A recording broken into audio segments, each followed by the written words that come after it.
My roommate is afraid of birds, and by afraid of birds, I mean it's her biggest phobia. She's the biggest bird hater that me or anyone else knows. It's her phobia. Like, she's really afraid of birds because she was attacked by one when she was younger, so she's good reason.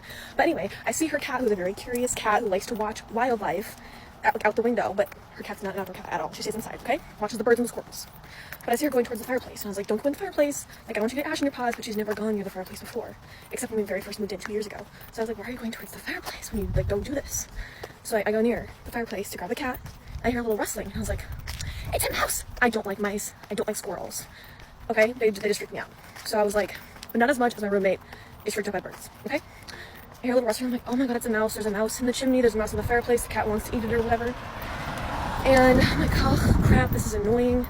And then I hear a little chirp, and I was like, this is even worse, because it's a bird, and I know Miriam's gonna freak out. I know she's gonna freak out. But it's not, the bird wasn't like flying down, you know. I didn't know where it was, but I could hear it very well, okay? And so could the cat. Moment of debate of whether I should tell Miriam or not that there's a bird in our chimney that could possibly get into our home, you know?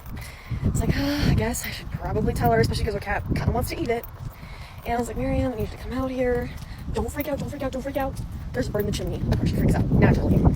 It's her biggest phobia. And I was like, Sam is trying to get in the fireplace. She really wants to, like, she hears this bird, she wants to attack the bird or whatever. So of course now we go run and hide in her room because she's like, I'm not gonna get out of my room. Even though she has to go to work in an hour. She still has to get ready, but she's like, well, obviously I'm not leaving my room until I know that this bird is not gonna fly into our chimney, whatever. We call emergency maintenance. Of course, they don't pick up. We leave a voicemail. Miriam explains what's happening and how it is an emergency because she's afraid of birds, can't leave her room, she needs to go to work. 10 minutes later, someone comes. Great.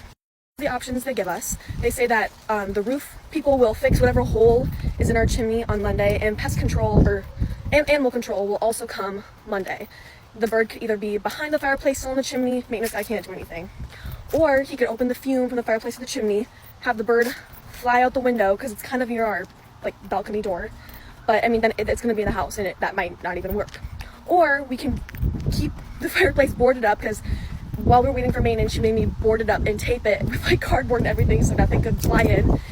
And we settle on the maintenance guy checking to see if the fume is open, because although we've never used the fireplace, we don't know if the fume is open, and obviously we're not going to stick our heads in there because we don't want a bird coming at our face. We're just girls. He's like, okay, I know you said you never use the fireplace, but the fume is open, so I closed it, so the bird cannot get into our home now.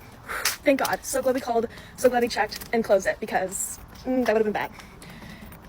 He's like, you can like unboard it, you know, animal control, and the roof guys will come Monday, but you know, up to you what you want to do next. He says the cat might chew the cardboard and the tape. She wants cardboard taken down, especially now because the fume's closed. We know the bird can't get into our house.